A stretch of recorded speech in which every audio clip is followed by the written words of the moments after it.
Welcome to Kiki's Talk Buffet. Let's talk it out. You know how it is, right? You look around, you see people who seem to have everything. Yeah, the career, the money, the status looks good on the surface. But deep down, maybe something's off. Like they sacrificed something really important along the way. Exactly. That feeling of, is this really it? Even after achieving conventional success.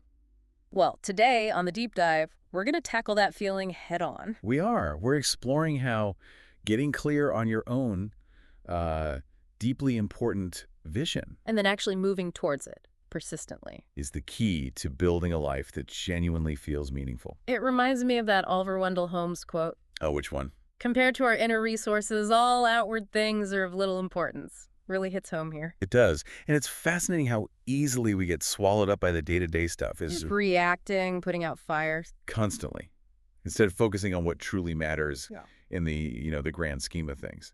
So this deep dive, our mission today is all about this core principle. Begin with the end in mind. Right. And it sounds simple, but it's not just about like setting some vague goals. No, not at all. It's about defining your personal life goals with such clarity. That they become the yardstick, the measure for everything you do. Exactly. Your benchmark for every single action, every choice. So you know if you're actually on the right path. It ensures your daily grind is actually taking you where you want to go. Prevents that classic mistake. Yeah. Climbing the ladder of success. I'll have to look around and realize, oops, wrong wall. Such a waste of energy. To really get us thinking about this, the source material has this really powerful thought experiment for you, the listener. Okay, picture this. Just take a moment. Imagine you're attending your own funeral.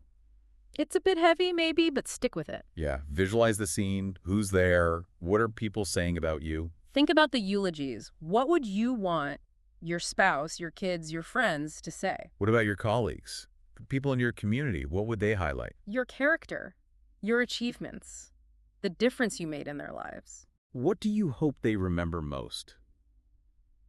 Seriously, think about it. It's a powerful exercise. Maybe a little uncomfortable, like you said. But it cuts through the clutter, doesn't it? Yeah. Joseph Addison wrote about visiting a graveyard Oh, yeah. and how all the worldly stuff, the status, the arguments, just seemed so tiny, so insignificant, faced with mortality. This exercise kind of does the same thing. It connects you back to your core values. To that inner guidance system that often gets drowned out by the noise of daily life. So begin with the end in mind.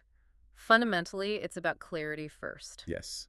Starting with an incredibly clear picture of your desired outcomes, your deepest values. And this vision isn't passive. It's not just wishful thinking. No, it needs to actively shape what you do today, right now, making sure your actions are building towards what truly matters to you. Okay, let's dig a little deeper then. The material brings up this really interesting idea. Anything is created twice. What's that about? Right. It's a fundamental concept. Basically, everything gets created in two stages. 2 stages. Yeah. First, there's the mental creation, the Yes. first creation. That's the idea, the plan, the design in your mind. Okay, the thinking part. Then comes the second creation, the physical one, bringing that idea into the real world. Yeah, sure. Think about building a house. You wouldn't just start hammering wood together, right? Yeah, you'd need blueprints. Exactly. The blueprints are the first, mental creation. And if those blueprints are flawed, Fixing the actual house later is going to be a nightmare. Way more expensive and difficult. precisely. The core idea is you need to proactively design that first creation. Get the mental part right first. Because fixing flaws in the physical stage is way harder. Much harder, and this applies to almost everything. Like starting a business. Absolutely. You need to define your product, your service, your market. That's the first creation before you worry about operations. The second creation. Or even raising kids. Definitely. Having some kind of vision, some values you want to instill, that's the first creation guiding the day-to-day parenting. So focusing on that mental first step gives you more control. Yes, the source says it expands your circle of influence because you're taking charge right at the source, at the design stage. Okay, so what happens if we don't consciously design this first creation? What's the alternative? Well, the default is basically passive acceptance. You let other things design it for you. Like what? External pressures, your family's expectations, maybe what your friends are doing, your colleagues, society's definition of success, all that stuff. So you end up following a script someone else wrote? Pretty much. If you don't have a strong sense of your own values and direction, you can easily get caught up living out a life script written by others. Driven by needing to fit in, wanting approval. Yeah, those basic human needs for acceptance, belonging, validation, they can steer you if you're not careful. Living life on autopilot, almost. Kind of. But here's the crucial part. We humans have these unique gifts. Okay. Self-awareness, the ability to actually think about our own thoughts. Conscience, that inner sense of right and wrong. And imagination, the power to create new possibilities in our minds. Ah, so we're not stuck with those default scripts. Exactly. These gifts allow us to examine those scripts we might have just absorbed, and more importantly, to take control and write our own. So habit one, being proactive, lets us choose our response. And habit two, begin with the end in mind, is about choosing what we're aiming for. It's Hmm. that very first act of creation. You are the creator. Right. Now, the source then connects this to leadership versus management. How do they fit in? It's a really useful distinction. Mm. Leadership is the first creation. It asks, what are the right things to do? What do I want to accomplish? It's about direction, vision. Okay, setting a course. Management is the second creation. It asks, how can I do things efficiently? How can I best get this done? It's about the how-to. Doing things right. Exactly. Is that great quote from Peter Drucker and Warren Bennis? Management is doing things right. Leadership is doing the right things. That jungle analogy really nails it, doesn't it? It does. The managers are down there, super efficient with their machetes, clearing the undergrowth. While the leader climbs a tree and shouts, "Wrong jungle." Precisely. All that efficiency is wasted if you're headed in the wrong direction. And in a world that changes so fast. That leadership piece becomes even more critical. You need that clear vision, that destination, and that inner compass your principles to navigate effectively. It's not just about working hard, but working smart on the right things. Yeah. The source mentions an oil company president who consciously shifted his focus. He stopped getting bogged down in managing daily tasks. And started focusing more on leadership, setting direction. Exactly. And it apparently led to huge positive changes for the whole company. It's interesting, though, how the source points out we often lack this leadership in our personal lives. It's true, isn't it? We get so caught up managing the day-to-day schedules, tasks, emails, The doing things right part. without stepping back to define the right things for ourselves. What are our core values, our ultimate goals? Which brings us back to rewriting those life scripts. How do we actually do that? Become our own first creator. Okay, so this is where those unique human gifts really come into play again. Self-awareness, imagination, conscience. They're the tools for proactive self-leadership. We use them to examine the scripts we've inherited. Exactly. And the source makes a good point. Often, we're rewriting existing scripts, not starting from a blank slate. It's more like editing. Okay, that makes sense. The example of Anwar Sadat is quite powerful here. The former Egyptian president. Yeah. Oh. His time in prison forced him into deep self-reflection. He consciously examined his own paradigms about Israel. And that led to a fundamental shift. A huge shift, which ultimately opened the door for peace efforts. It shows you can consciously change your script, even on a massive scale. Wow. So if our current script clashes with our values, We can use our imagination and creativity to write a new one that aligns with our inner compass. like the example of the dad who learns to respond with patience instead of anger. Exactly. That's rewriting a reactive script on a personal level. So begin with the end in mind means approaching all your roles, parent, partner, worker, with that clear direction, those defined values. Taking responsibility for the first creation. Yes, and making sure your basic outlook, your paradigms, align with sound principles. Being aware of those values daily helps you stay proactive, especially when things get tough or change unexpectedly. This seems to flow right into the idea of a personal mission statement. That sounds like the practical tool here. It absolutely is. A personal mission statement is like your personal constitution, your own philosophy or creed. So it spells out who you want to be. Exactly. Who you want to be, your character, what you want to do, your contributions, your achievement. And the values underpinning it all. Yes, the values and principles that form the foundation. And the key thing is, it's personal. There's no right or wrong format. The examples in the source show that, right? Like Rolf Kerr's focus on family, integrity, learning. And the working mother, balancing career, family, community, personal growth. Very different, but both deeply meaningful to them. It really is like a personal constitution, something to measure things against. It becomes your standard, your benchmark for making decisions, big and small. And it gives you incredible strength and stability, especially when the world feels chaotic. Because it's rooted in something deeper than just circumstances. Exactly. It anchors you in your core beliefs about who you are, what your purpose is, what you value. That allows you to adapt to change without losing yourself. It connects to Viktor Frankl's ideas too, doesn't it, about meaning? Yes, logotherapy. Frankl emphasized that finding meaning and purpose is vital for navigating hardship and feelings of emptiness. A mission statement helps provide that meaning. So it gives you that proactive edge, the vision, the A values. framework for goals, both long and short term. It's your written constitution, based on principles you believe in. Okay, so if someone's listening and thinking, right, I need one of these, where's the starting point? It starts right at the center of your circle of influence, Meaning? meaning your most fundamental paradigms, the lenses you use to see the world. That's where you need to establish your vision and values. So using self-awareness to check if my maps match reality. Exactly. And using your conscience as a compass to find your unique contribution. Mm. And using your imagination to define what you truly want your life to look like. Focusing on that inner core seems key. It's essential. When you get clear and aligned at that core level, it naturally expands your influence and makes you more effective everywhere else. The source talks about 4 dimensions of this core: security, direction. Wisdom and power, yes. Security is your sense of worth. Direction is your inner compass. Wisdom is your perspective. Power is your ability to act. And they're all linked? Deeply interconnected.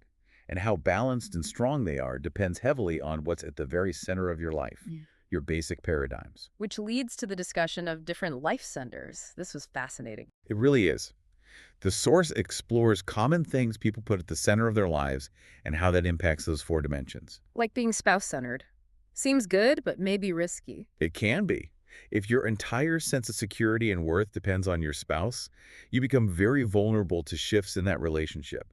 It can lead to emotional dependency. And family-centered. Also sounds positive. Mostly is, but it can sometimes lead to defining your worth by the family's reputation, or struggling when kids grow up and make different choices, maybe even conditional love. Money-centered seems obviously unstable. Yeah, your security goes up and down with your bank balance, your direction is just more money, wisdom gets limited. The story of the dad choosing the family picnic over work was a great counterpoint. Right. Work-centered, similar trap. Very similar. Neglecting other areas, tying your whole identity to your job title. What happens if you lose the job? Your security vanishes. Possession-centered, too. Fame, fortune. Constantly comparing, worrying about losing things. Your self-worth is tied to external stuff. Malcolm Muggeridge's reflections on chasing fame earlier in life were quite telling. It's a long list. Friend-centered, even enemy-centered. That enemy-centered one is surprisingly common.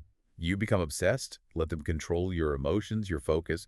It drains your energy and damages other relationships. Like that professor obsessed with the administrator. Exactly.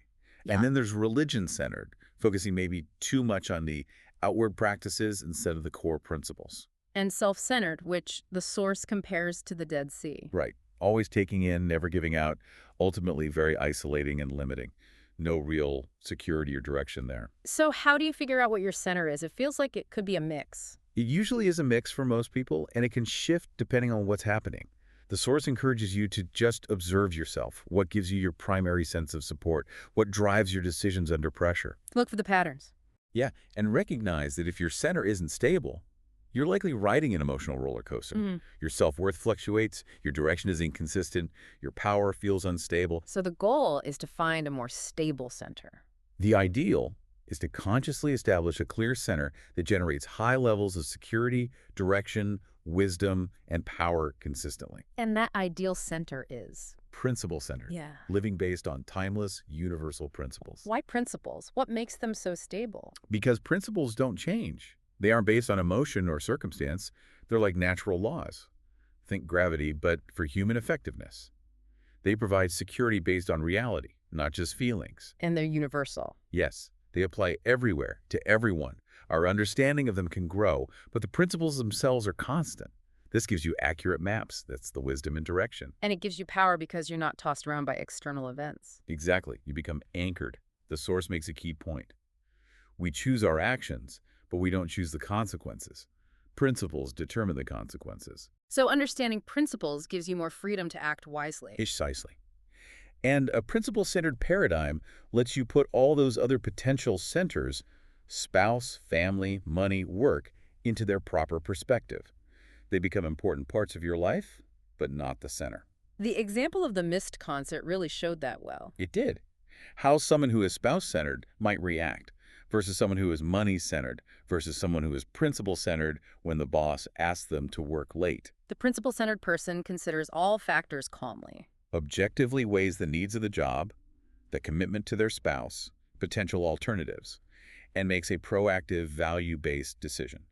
The outward action might even be the same sometimes, but the why and the long-term impact are totally different. Okay, so we get the why of the mission statement, the importance of being principle-centered. How do we actually write one and live it? Well, back to Frankl.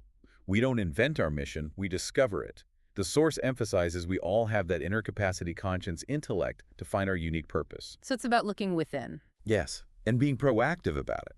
Focusing on your circle of influence, what you can do, rather than getting lost in worrying about things you can't control in your circle of concern. Frankl also said life questions us, right? We have to take responsibility. Exactly. You're the programmer of your own life, as the source puts it. The mission statement is your personal program. But it's not a quick job. Definitely not. It's described as a deep, iterative process. It might take weeks, months. You need to reflect, revise it as you grow. It's your personal constitution. Your fundamental standard. But the process itself, just thinking deeply about what you truly value and aim for, is incredibly valuable. It changes you. And we need our whole brain for this. The source mentions left versus right brain. Yes. Self-awareness helps you examine things, but imagination and conscience, often associated with the right brain, are crucial for envisioning possibilities and aligning with values. Left brain, logic, words, parts. Right brain. Creativity, images, the whole picture. Kind of simplifies it, but yeah. The point is we need both.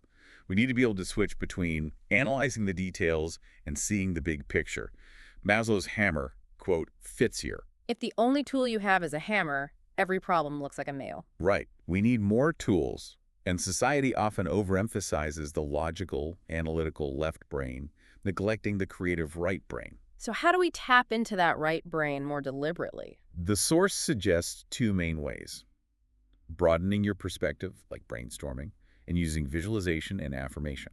Broadening perspective, like the funeral exercise again. Exactly.